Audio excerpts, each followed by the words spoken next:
When you think about our legal system, you probably picture judges, lawyers arguing, maybe a jury. But what really makes the whole thing tick day to day, it's actually this invisible web of rules and promises. And today, we're diving deep into one of the most critical parts of that web, the legally binding promise known as an undertaking. So, here's a question for you. How does a system that's literally built on conflict and disagreement run on trust? It sounds like a total contradiction, right? But the thing is, it's not about blind faith. The system is designed to make trust mandatory.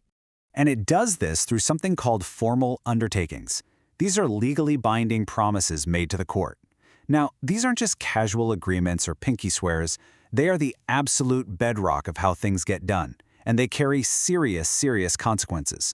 They're what allow lawsuits to actually move forward in a way that's efficient and fair. All right, here's our game plan for this explainer.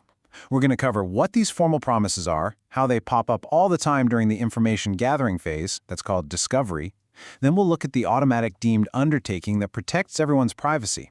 We'll also see their role in really high-stakes situations like injunctions, and finally, we'll tie it all together to see why this whole concept matters so much. Okay, let's get right to the heart of it. What are we really talking about when we use this fancy legal term, undertaking? So, an undertaking is basically a superpowered promise. It's a formal, on-the-record declaration to the court where a person or their lawyer commits to either doing something or not doing something.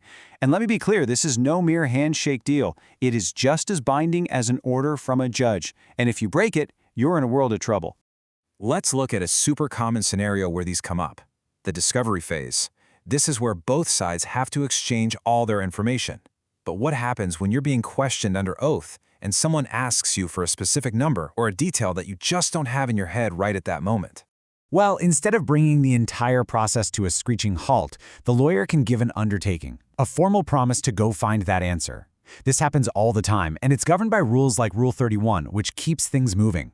The person then has a formal duty to track down that info and provide it later, in writing. It's incredibly efficient. Okay, but what's the catch? What's to stop someone from just saying, "Oh yeah, I'll totally find that answer," and then they just never do? I mean, the system can't really function if these promises turn out to be empty, right? This is where the refusals and undertakings chart comes in. It might look like a simple table, but it's a powerful tool mandated by rules like 3710. Think of it as the official scorecard for promises. Lawyers track every single promised answer right here. If someone doesn't deliver, the other side can take this chart straight to a judge to force them to answer. It's the system's built-in way of saying, yeah, we're keeping receipts. Okay, so we've seen how undertakings get you the information you need, but that kind of creates a new problem, doesn't it? Now both sides have all this sensitive, private information about each other.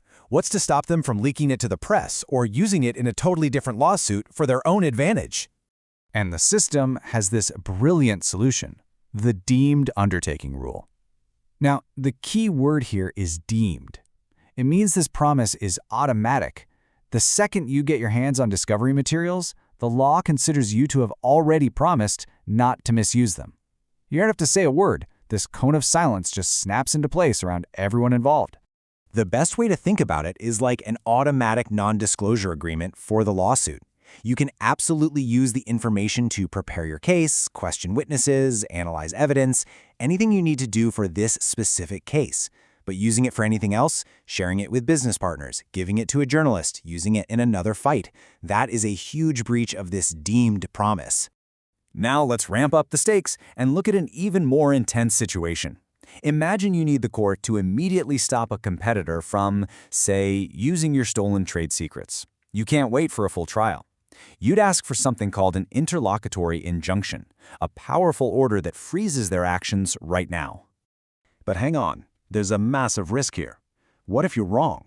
What if, months or years later, after a full trial, the judge decides your competitor actually did nothing wrong? In the meantime, you've crippled their business, maybe cost them a fortune. So how does the court balance your need for urgent action against the risk of causing that kind of unfair harm? And we're not talking about small potatoes here. The potential damage could easily run into the hundreds of thousands or even millions of dollars in lost sales, broken contracts, and a ruined reputation.